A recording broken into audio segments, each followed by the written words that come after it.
We are live. All right. Welcome, everybody. I'd like to call this meeting to order, this special board meeting, and our purpose this evening primarily is about the schedule. We'll have a special presentation. Mr. Mora could not be with us, so in my role as Vice President Clerk, I will do my best to lead the meeting in his stead. Can I have an adoption of a motion to adopt the agenda, please? Motion to adopt. Thank you, Roger. I'll second. Thank you, Joe. And again, welcome everybody on our Zoom meeting and welcome everybody at home. I see officially here that the Assistant Superintendent of Educational Services job description says it is important that this individual lead the Pledge of Allegiance. So thus we will turn to Dr. Harbeck to, once again, if you would, lead us please in the pledge. And Yes. Wendy, if you'd put the flag up for us. Eileen, Thank you. All right, please stand. Hand on our heart. Ready, begin. I pledge allegiance To to the flag of the United States of of America.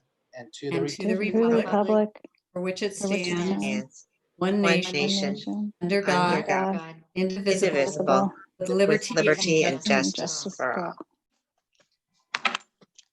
Dr. Harbeck, thank you, everyone. We did have a closed session report out that we would like to report out from closed session. In closed session, the governing board took action to appoint Ms. Kimberly Jones as principal on special assignment. The roll call vote was as follows. Mr. Banuelos, aye. Dr. Goldman, myself, aye. Ms. Caneda, aye. Mr. Martinez, aye. And Mr. Mora, aye. At this time, we'd like to go now directly to our special presentation. And kudos to all of you who are with us today for your hard work to make this schedule a reality. Dr. Silvers, please take it away. All right, thank you, Dr. Goldman. We're going to focus on curriculum. So we're going to have a special presentation here on curriculum. I just want to thank the team, Eileen and the Ed Services team, Sarah, I know Sarah's on, and then the principals, of course, for all the hard work.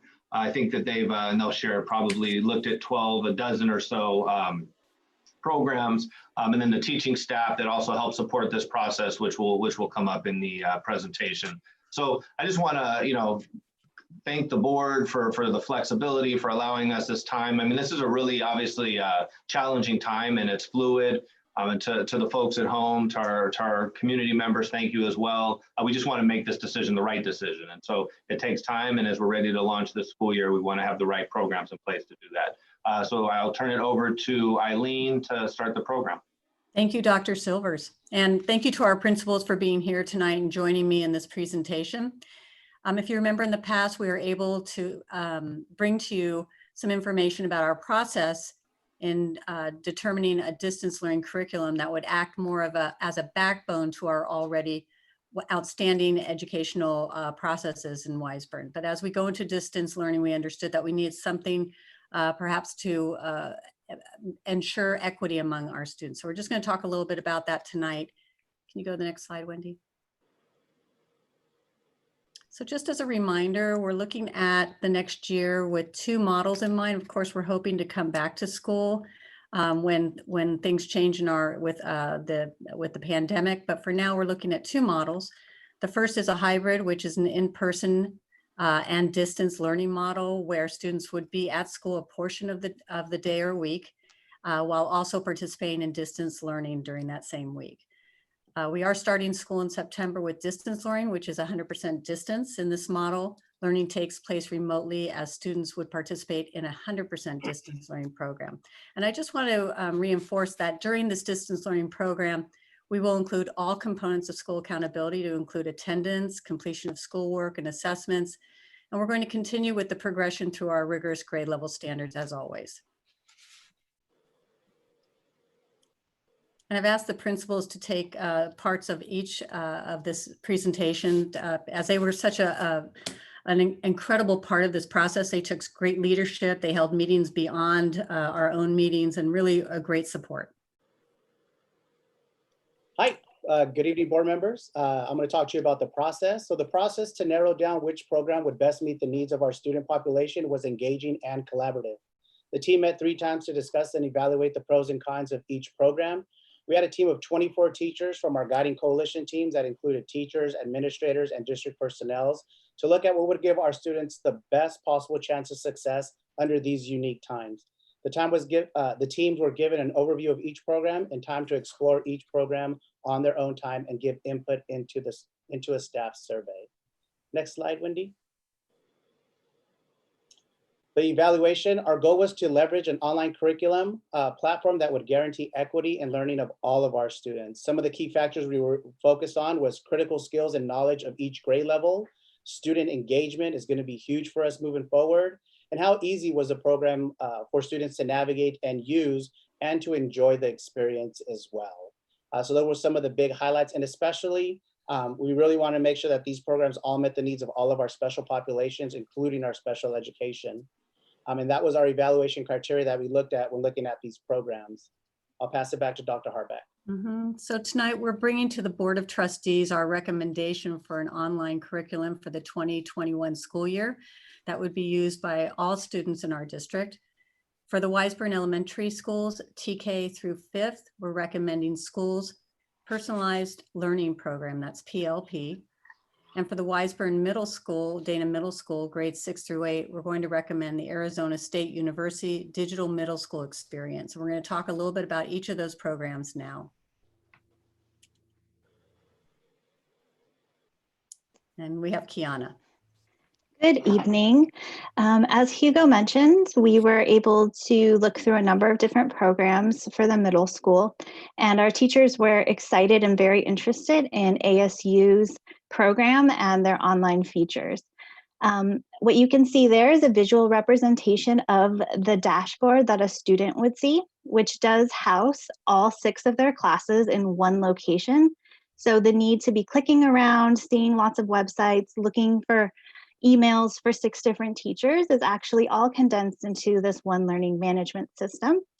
Some of you on the board might think this looks very familiar, and it should, because this is actually embedded into our current LMS, which is Canvas. So that is one of the bonuses. That's why it might look familiar. Some key features we really enjoyed about ASU is students are doing lots of self-checks and reflection. They do have checking for understanding throughout the lessons, allowing our students to set their own goals and see their growth. That's also supported through their pre and post tests for every single unit. So it's gathering a lot of data, not only for our teachers, but also for our students. And as middle schoolers, we really want them to start taking ownership of that learning and understanding the importance of setting those goals and the growth that needs to happen to get there. Because it's in our learning management system we currently have, it also fosters collaboration between our parents and our families, teachers, and students. And I'll be able to talk to that a little bit more in the next slide, which will go into some more of the features in ASU. So this was a little bit of an overview here. Next slide, Wendy. We were very excited for a lot of the different benefits ASU offered for our teachers and students and families. I won't go through every single one of these, but ASU has had a digital middle school experience for the last 6 years. They've been offering this curriculum. And it was evident when we did the demos that this was not a program that was created in haste because of a pandemic. It has been around for 6 years. It has been used across the country by middle schools, and it was purposefully built for online learning. And we saw that as a huge benefit because the way that it is organized, the way the lessons flow, the assessments, the pre and post tests, it's all very thoughtfully laid out, knowing that this is being done in a digital environment. However, it easily bridges when we go back to a hybrid model for our teachers to still continue to use ASU to enrich their curriculum. So it works in both instances, which is a really huge asset for us. Excuse me, Kiana. Sure, of course. Question for you as you're presenting this platform and this program. Is it a platform and a program, or is it also inclusive of the curriculum to use for the lessons and the actual teaching, or do the teachers still have to utilize their previous lessons? That's the first question. The second is, depending on the answer to your first, is it A through G aligned? Yes. So To your first question, it is a program with a whole rich curriculum in it. However, it is adaptable and flexible so that teachers can still use parts of the program or lessons that align with their scope and sequence that they have built out based on the essential standards and the work that the teachers have done. So it is not dismissing the wonderful teaching and lesson building that teachers have already done. However, this provides additional resources that were built with a distance learning sort of model in mind to help enrich the teaching that our teachers are able to provide. And it is A through G aligned, yes, to the second question. I have a question as well.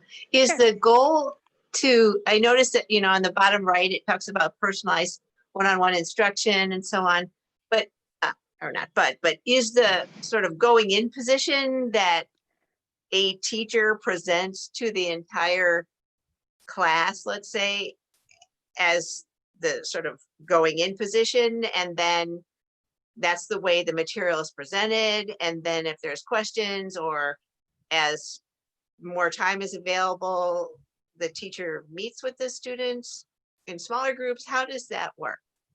That's a wonderful question. So a blend of both. So we do expect face-to-face interaction with our teachers, meeting with, beginning with whole group instruction or whole class instruction.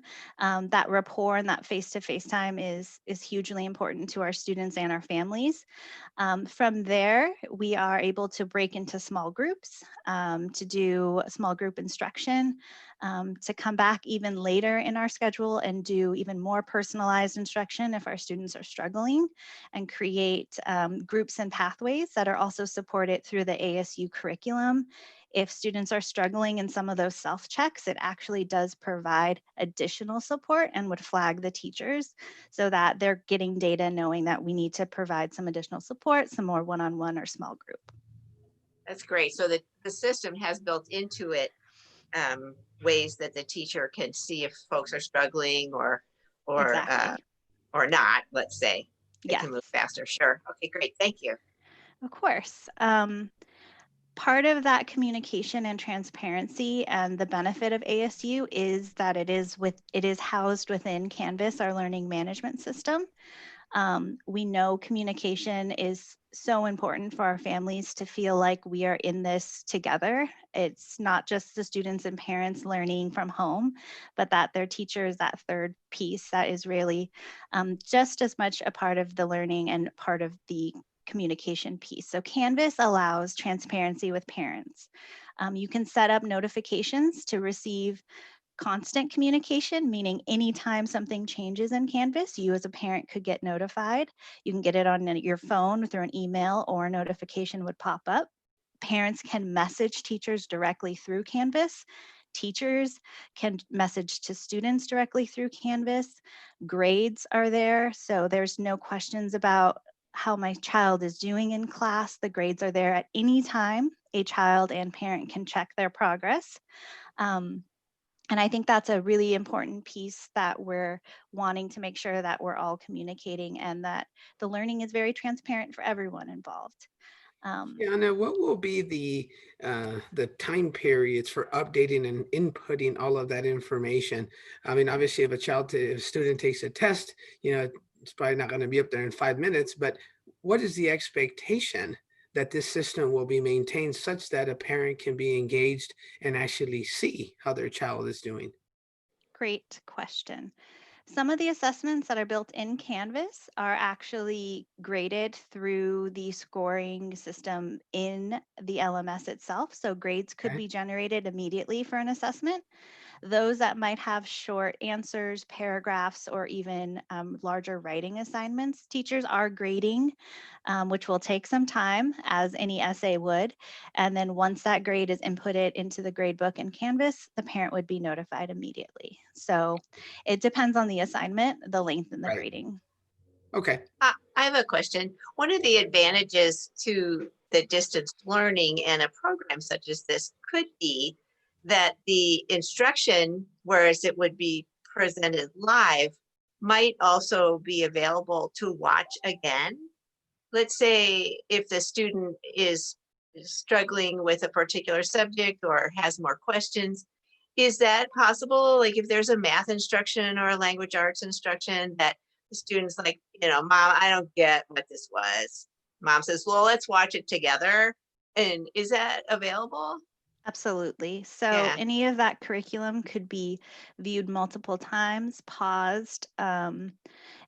There's options in some of the curriculum for translation as well.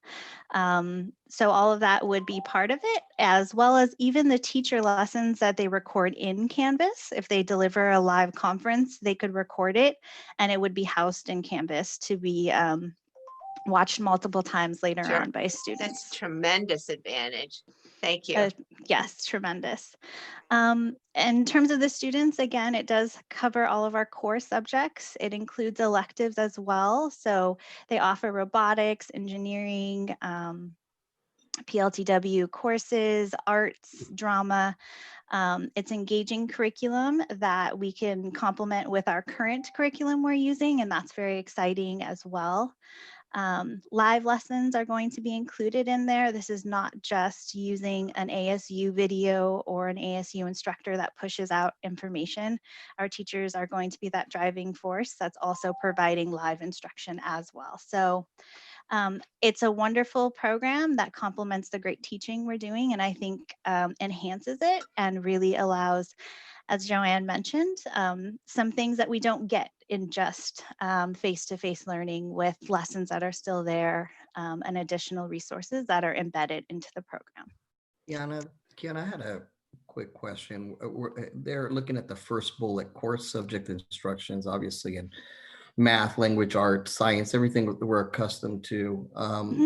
For parents, because I know a lot of parents have questions, just for kind of the day-to-day clarity, is that course subject instruction going to be provided by the teacher, and then this program also complements the teacher instruction? Could you explain a little bit of what parents can expect day-to-day? Sure, of course. The core instruction would be provided by the teacher.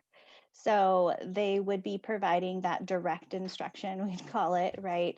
And providing that information to our students. The program complements it because, as Joanne mentioned, you could see a support video that would mimic very much what the teacher presented, as well as varying activities or active practice for our students to demonstrate their mastery of that lesson and of that teaching from the teacher. But you would 100% be getting that face-to-face time with the teacher who is driving that lesson. Great, thank you. You're welcome. Any other ASU questions? If not, thank you so much. And next slide. We have Mr. Hi, Paredes. everybody. Hi. So for the elementary schools, we're going with SchoolsPLP. It's very similar to the ASU program that Dane is using. It is a learning management system. You guys keep hearing us say that. A learning management system is basically a software program that allows teachers to deploy and track assignments online. And it also provides a place where students could readily and easily access all the assignments. With PLP, students are able to demonstrate their mastery of the standards and objectives through the work assigned by their teachers. Teachers can also utilize pre and post assessments to plan individualized learning pathways for every student, and all while tracking attendance, which is a very cool feature that it has. Basically, when students log in, or families and students log in, they see those buttons where you see the second language arts where the books are. Each one of those is an assignment. So the students would click on one of those buttons and just— Dan, it's Joanne. Yeah. I am great, thank you.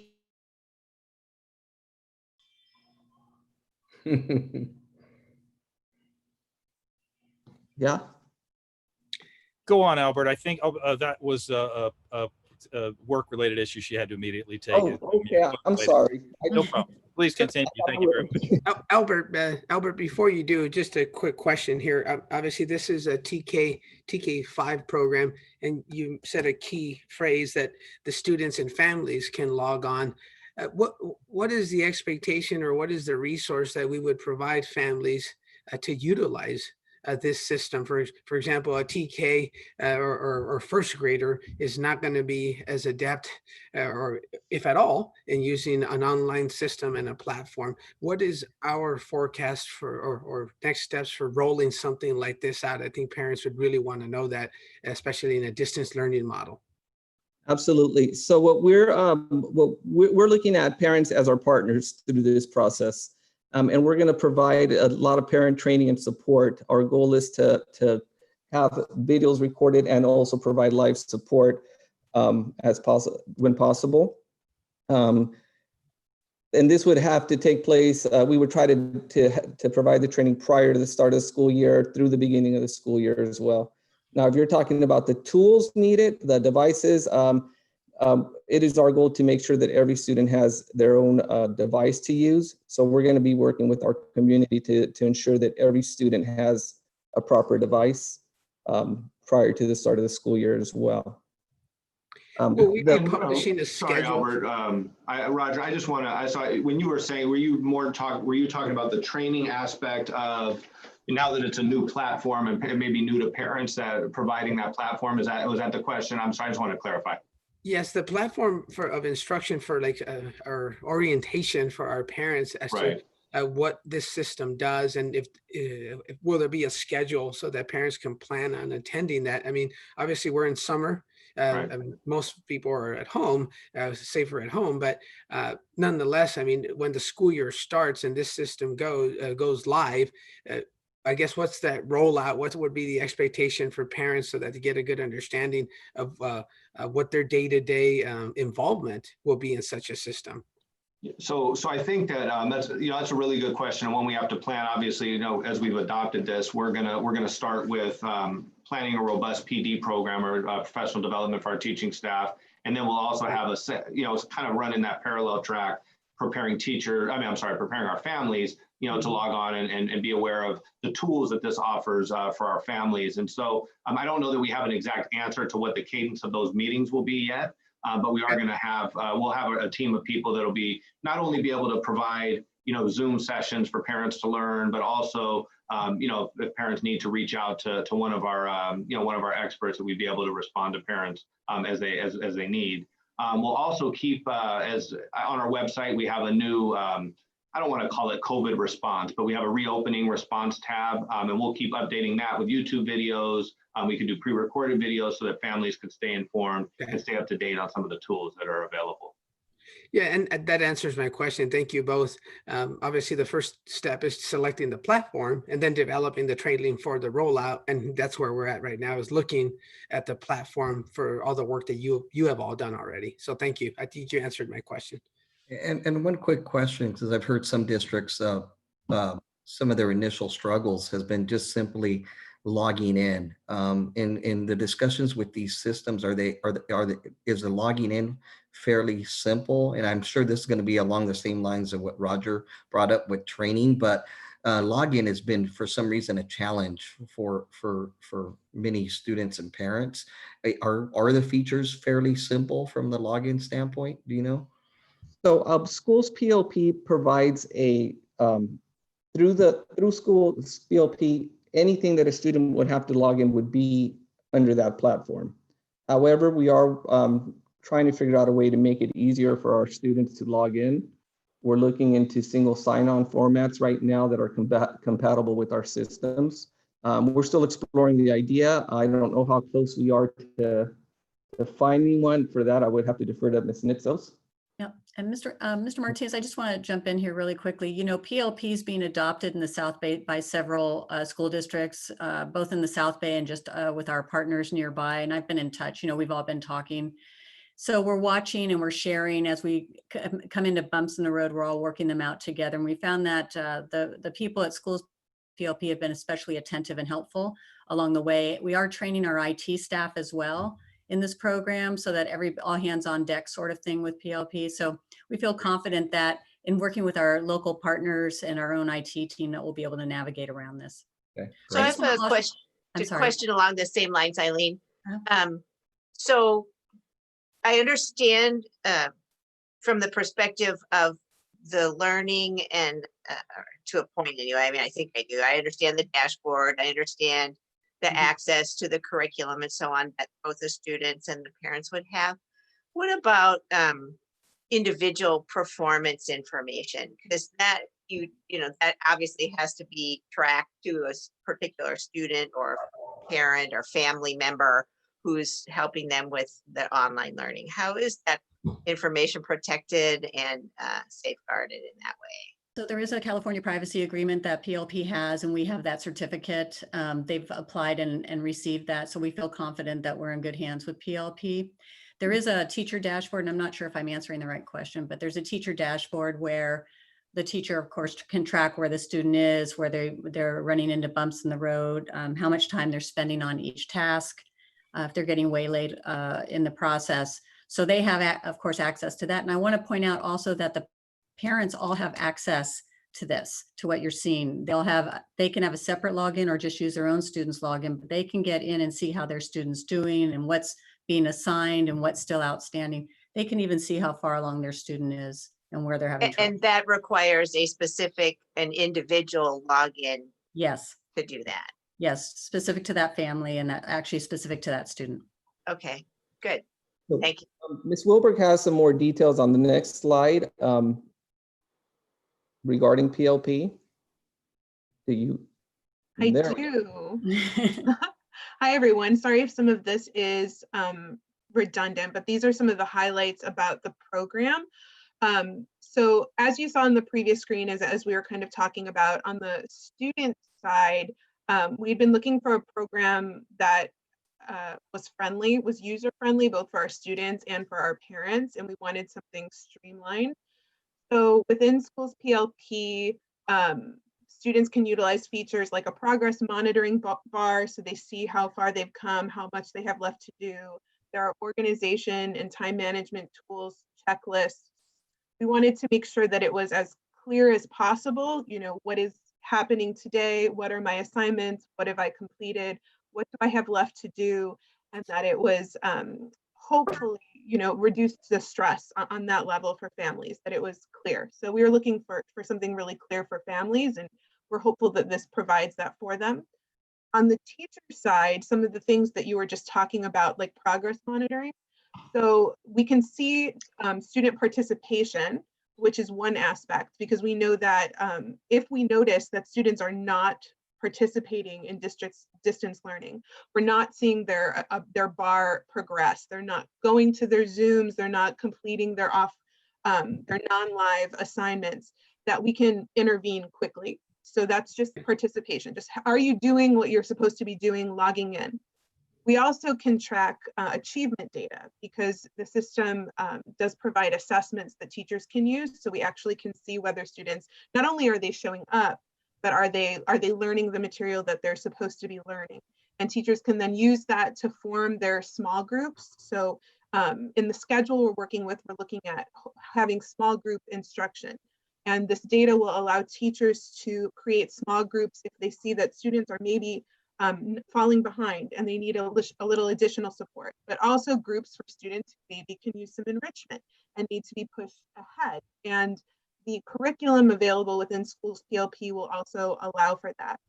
So in addition to the progress monitoring component, one thing we liked about SchoolsPLP was how customizable it is. So it does provide, similar to ASU, a baseline curriculum. So there are resources, lessons, games for students to play, practice, all sorts of things embedded within that the teachers can draw upon, that they can either use during their live lesson, so a teacher will be able to pull up one of those resources, or can use for asynchronous instruction. But also it provides the ability for a teacher to bring in their own resources, and to integrate things that they have already used or outside programs that we really like and have found to be effective. We don't have to give those up, and the teachers are able to integrate all of those within SchoolsPLP, but we provide kind of that one-stop location for the families for ease of use on that end. It also allows for our special education teachers, service providers, and EL teachers to be co-teachers in the classes, so that that student maybe has multiple adults supporting them, all of those adults can be seeing that student's progress in one location. And that was very important to us when we were looking at programs as well. So day to day, the Zoom capabilities for live instruction is integrated within SchoolsPLP. So again, everything is going to be channeled through this one place. So when it's time for a student to log into their daily morning meeting, they click on that in SchoolsPLP. When it's time for their small group reading and math, they click on that in SchoolsPLP, as well as their non-live assignments and practice work also will be in the same location. So those are some of the highlights, some of the things that were important to us that we're hoping will make for a really successful distance learning experience.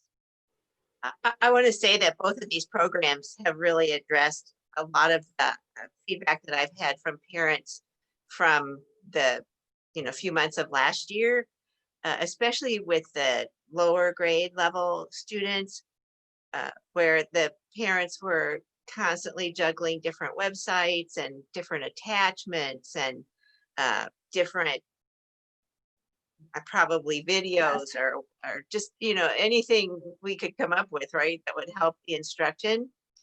And this really is a way of addressing those concerns, and not just concerns, but sort of pleas from our parent community for an easy way to see the lessons and to take care of any handouts or whatever. So my question about that is, will the teachers be required to use these systems for all materials? So they're not going to end run the system, so that parents really know that when they access these dashboards, they'll be getting all the material that applies to their child? Yes. So the expectation is everyone's going to be using SchoolsPLP, and it is going to be the learning management system. So everyone will be streaming all assignments, all live lesson links, everything through this one portal. I'm sorry, I just wanted to add another feature that we didn't share because there's so many, is that there is a message board that you can communicate back and forth through PLP as well. And the message can go out to the entire classroom or individual students or parents for that matter.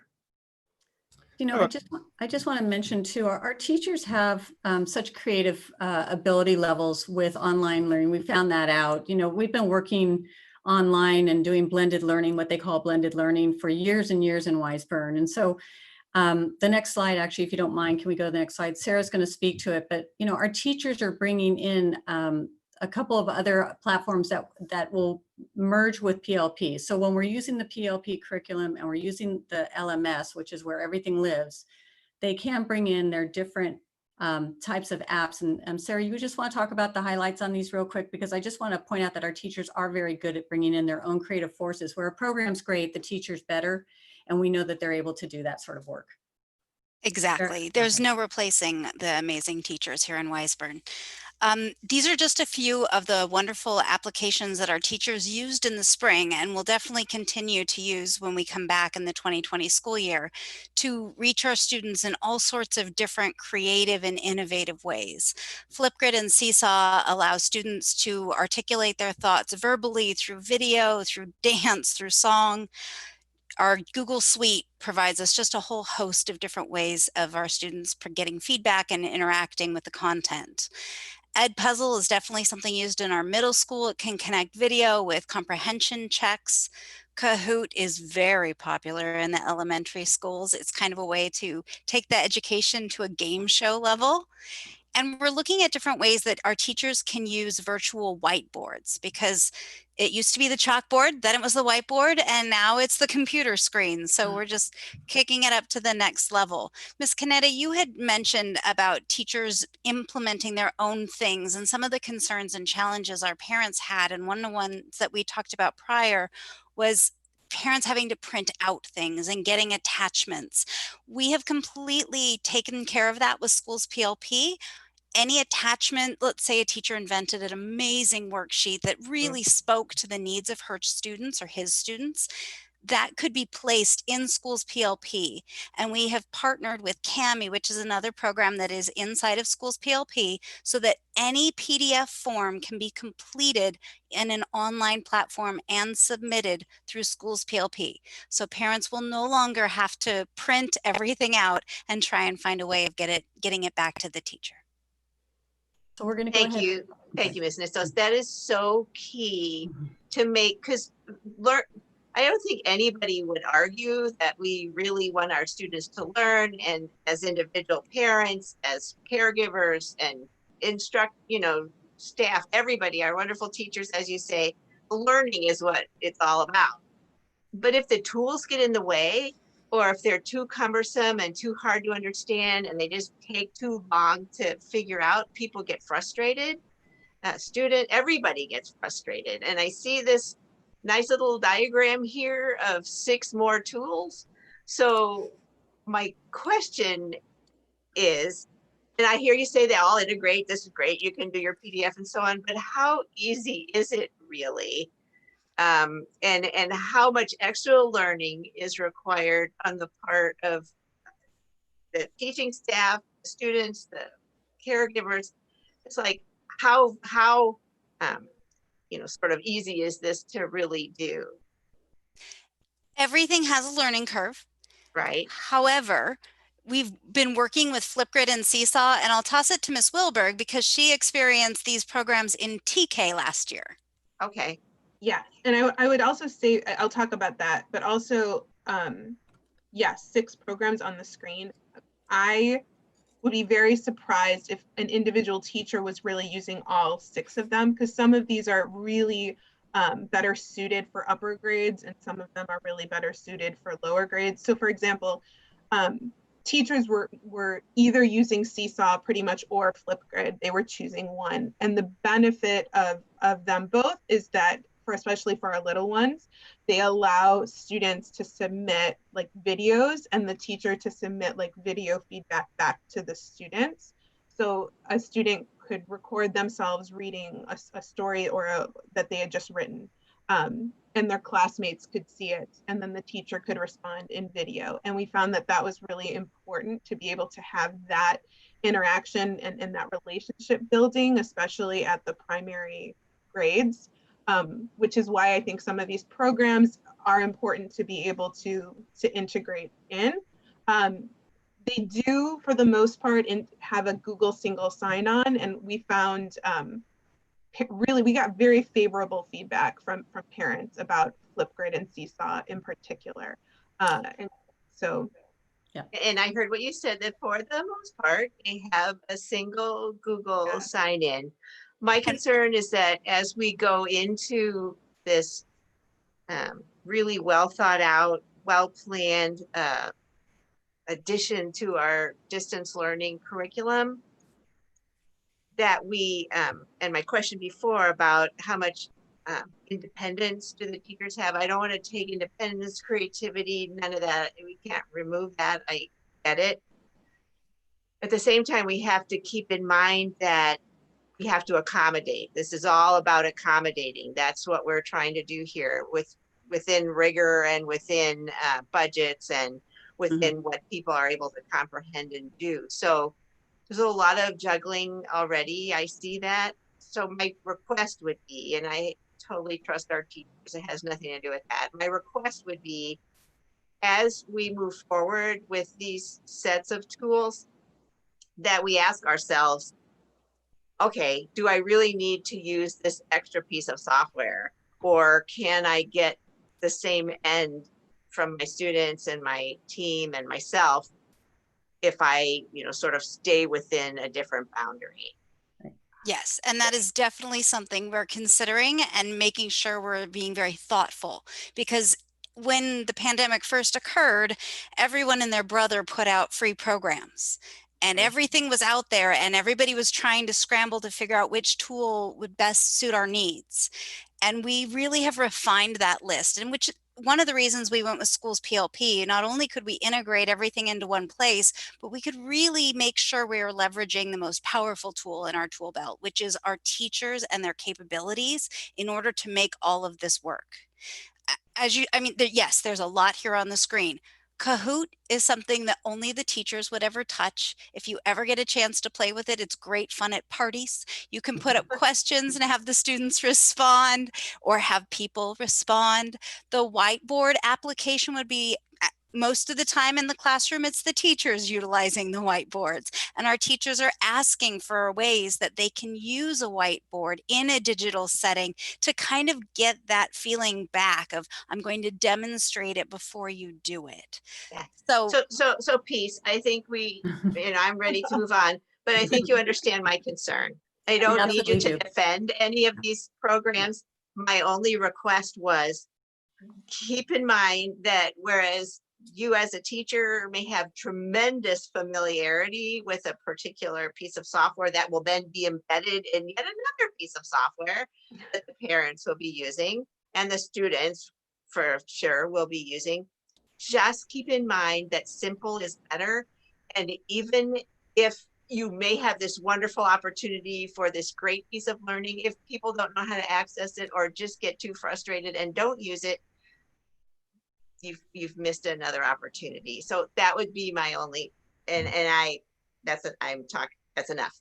we're all on the same page. Yeah, thank you. I just have one quick comment. It's really not a question, just a quick comment. I appreciate the two programs that you presented here. I think they're great, and it seems like definitely moving in a direction that's going to be helpful to everybody, right, including the parents.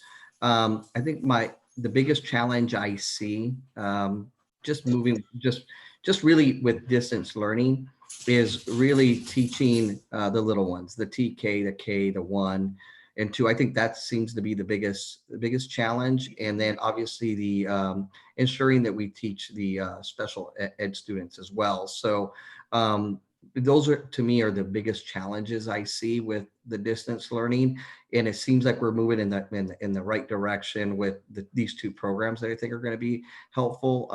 I just want to make sure that, because it's something fairly new to these students, especially the TK and the K, is that we provide all the necessary support up front. I certainly don't want to lose them. So that's my only comment, but it seems like we're definitely moving in the right direction. All right. And unless there's more questions, I'm going to go ahead and close. Can you go to the next slide, Wendy? So I just want to thank again the teachers who participated and our principals, obviously. And I want to also assure the board in making these two recommendations that these are programs that will bridge well to both distance and hybrid learning, that our students, as they come back, hopefully into our schools, we will not see any bumps in the road, that this will be a streamed process of learning for them for an entire year. So we're looking forward to it. And we really appreciate our teachers and what they're doing and just everybody who's participated in this. So we just want to share that tonight. That's our recommendation.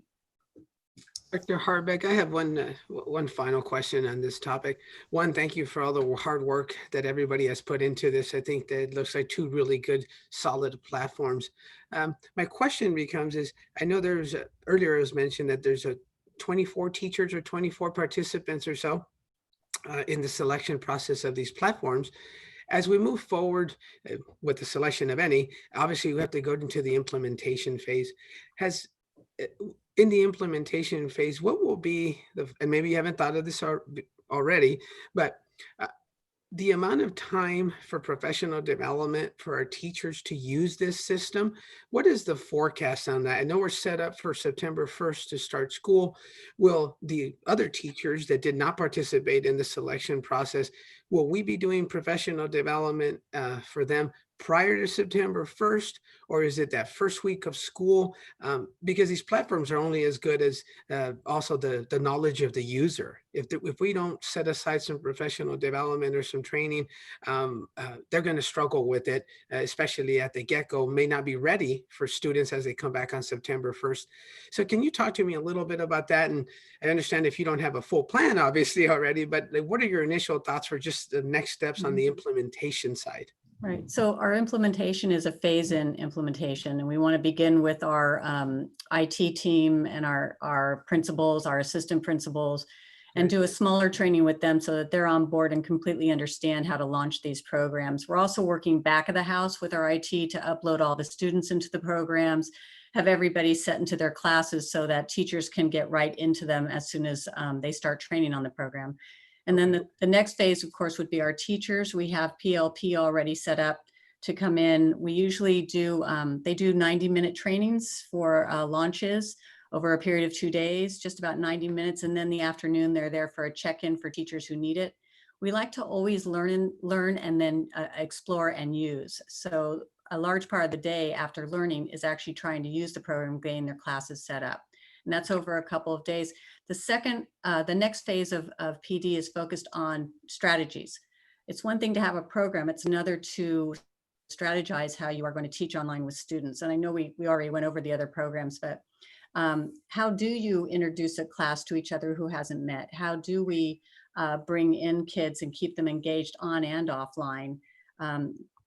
All sorts of things. And that's about a 2 or 3 day process that also allows for times for teachers to work together with their peers and start planning lessons and strategies. So it's really a phased in model. Once we kick off school, much shorter PDs that are available in person for specialized needs. And also we have recorded virtual PDs for teachers that can't make it to some PDs and need to learn on their own, are better learning. Some teachers just prefer to learn on their own. And then of course we have the parent ed that follows with that. The kids amazingly learn pretty quickly on all this tech. They seem to fly. So we'll make sure that our teachers are feeling strong and confident by the time September 1st hits. I agree. I think the students are probably not going to have a problem. It's the caregivers and probably less the teachers, but the caregivers are, we're like at zero here in a lot of ways, not with using a computer, maybe not with doing a Word document. I don't have any knowledge of those other little 6 pieces of lovelies that were there. And furthermore, I'm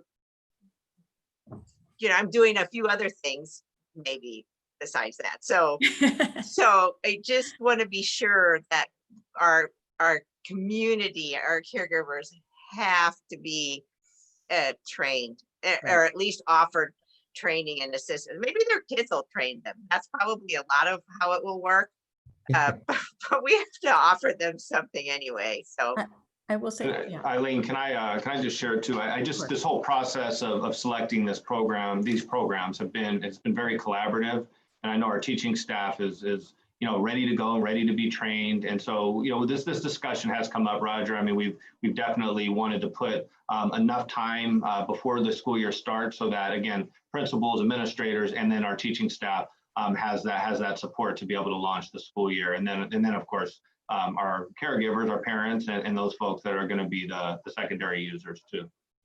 Has thought been given to, I know you mentioned this to the parents, my concerns are about parent education, parent support, and access. So 2 questions. The first one, parent education, orientations, preschool opportunities, and then once in it, what support do they have? These are incredibly exciting programs in terms of data and support and understanding where our students are doing. I can see them really enriching our experience long into the future, potentially, when we all would prefer to have kids in school, but these might be accessible support tools. But want to make sure that the parents have training and support. You may not have answers yet, but obviously we'll need those.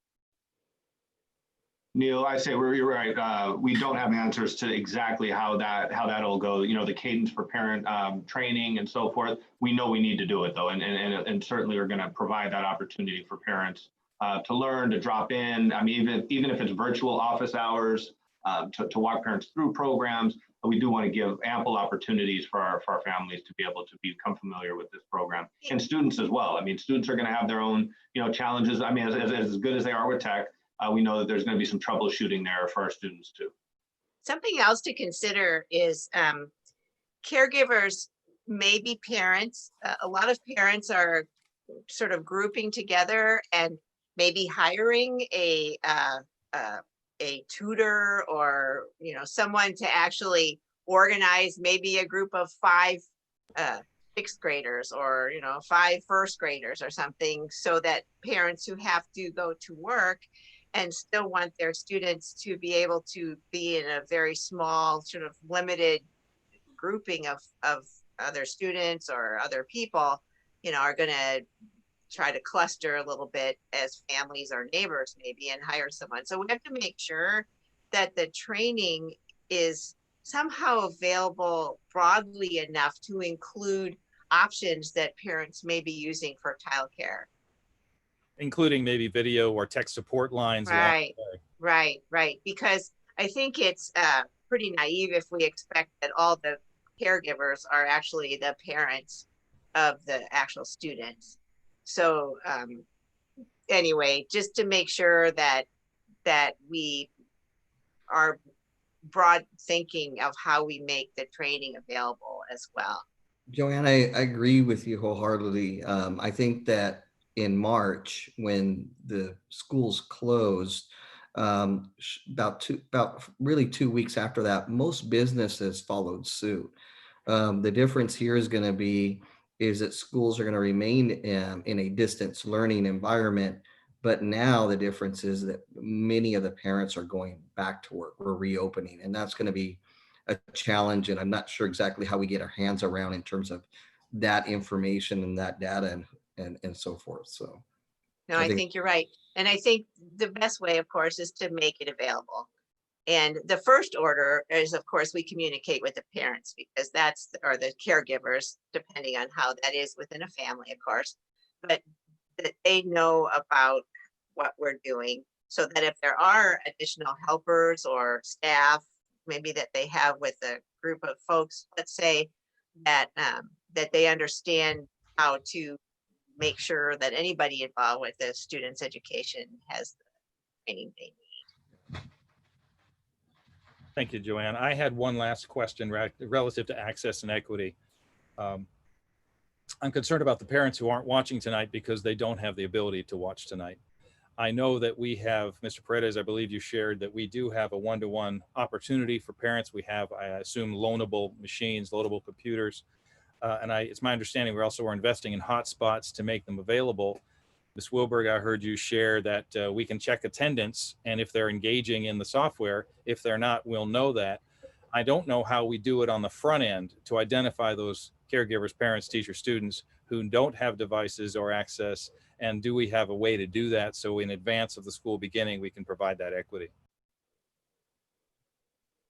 Albert, you want Yeah. So we're going to be working to schedule a pickup before the school year begins of all needed materials, which may include certain books, whiteboards, writing utensils, and that would be a great indicator of who's not getting messages, so we could reach out to those families as well.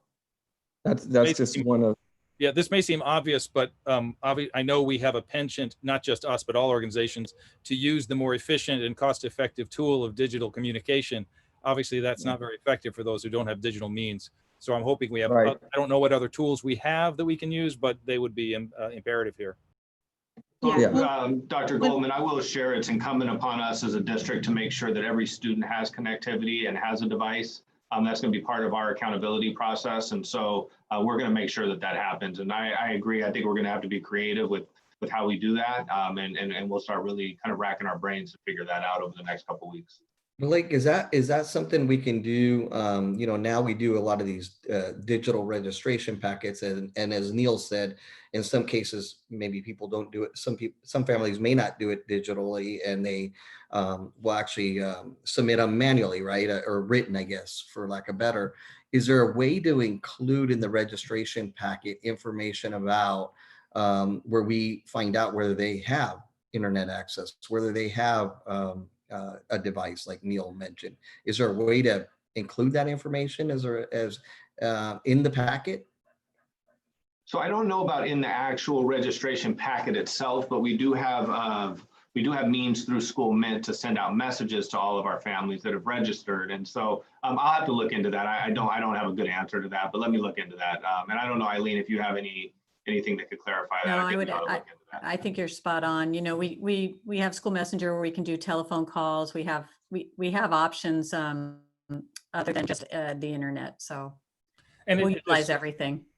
To this point, it's also not just our families of lesser means. I've had parents call me, talk to me about, I don't have 3 devices for my 3 kids, and going out and buying a device. If in fact we have the ability to provide that, I really want to ensure that our parents know that.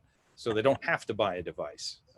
No one wants to We spend. think, I agree, Dr. Goldman. That has been a concern that's come to us quite a bit. It's just, it's hard to, when you have two kids at home that are kind of bickering over the same device, it becomes difficult and it's challenging. And so we understand if we're using online platforms that we need to have a device is really a one-to-one device, one-to-one ratio of device to student.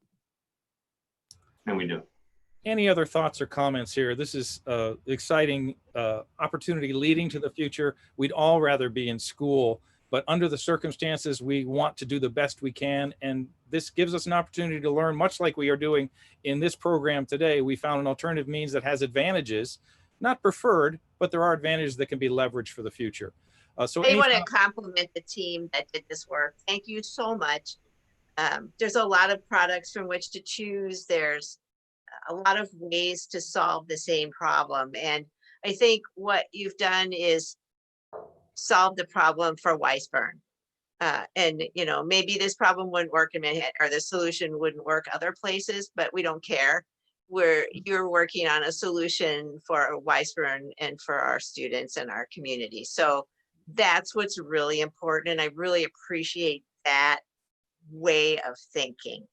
I know there's a lot of steps involved to implementing anything new and different. I think that the caregivers will be happy with this, the students as well, and undoubtedly the teachers, I hope, because it does give them a way to consolidate materials. That's a way of consolidating thinking too. So the more you can organize, plan, set agendas, do structured thinking, the better everybody can relate to that information.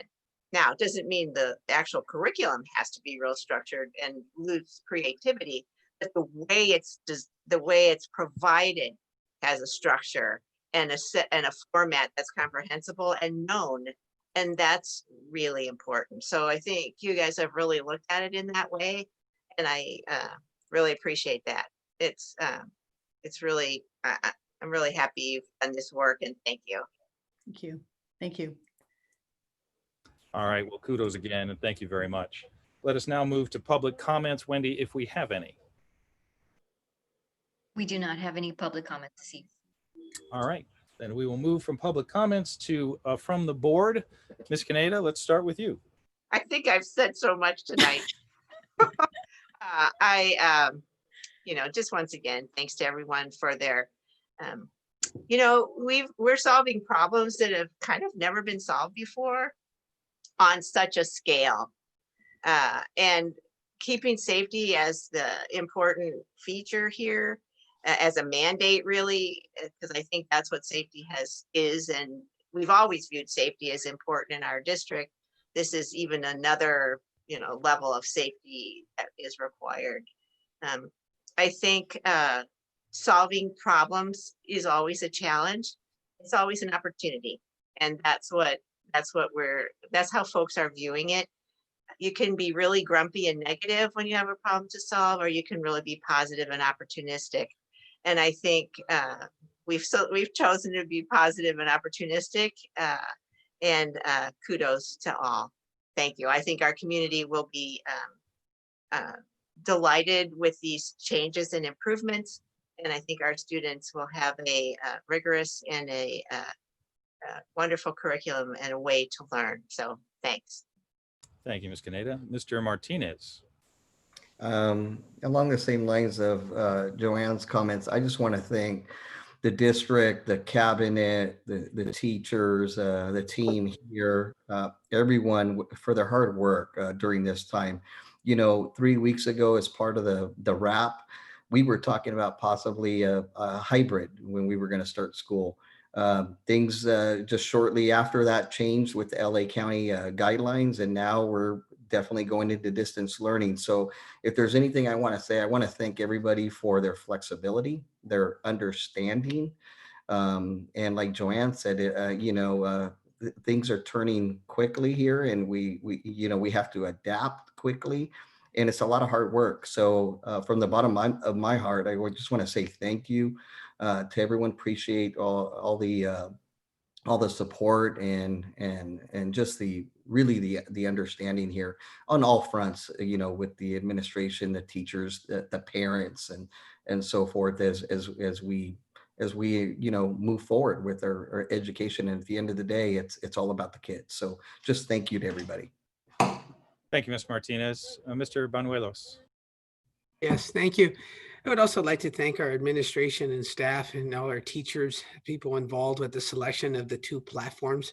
Thank you for doing your due diligence with reviewing these 12 different types of programs. I'm sure it wasn't easy, but thank you for taking on that challenge and really understanding the magnitude of the decision, because it's more than a platform of software. It really is the foundation for which our instruction is going to be delivered to all of our students, and then our caregivers and teachers, they're all going to be using. So I know a lot went into that. I mean, I know you've condensed it into this presentation. I'm sure there's a lot more that you can share, but your due diligence is definitely visible here, and I really appreciate everything that you've done.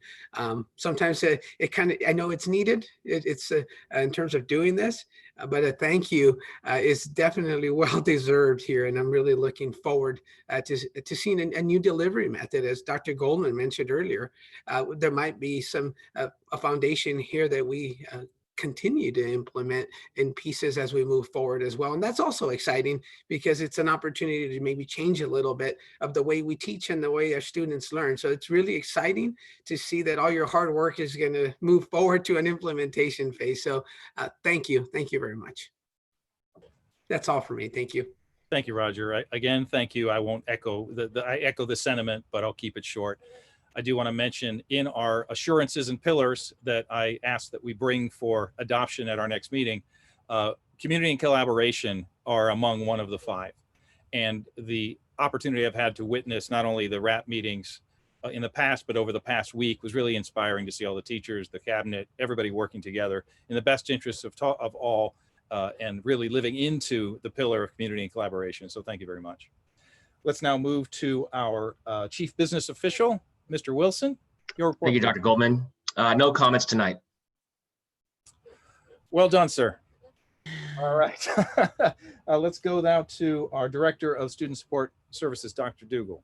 Good evening, everyone. Just a real quick update. Next Wednesday, August 12th, we will be hosting a meet and greet for special education families to learn a little bit more about myself and my background, but more importantly, get an update in specifics to our special ed students, how we are looking to provide supports and related services with the new distance learning model, what the schedule may look like. We know it's ever changing. And so I say one thing today and it may look different by the time September 1st hits, but we do hope to field questions from parents and let them know that we're here to support them and know that we're here to support all of our students as well. So that's next Wednesday.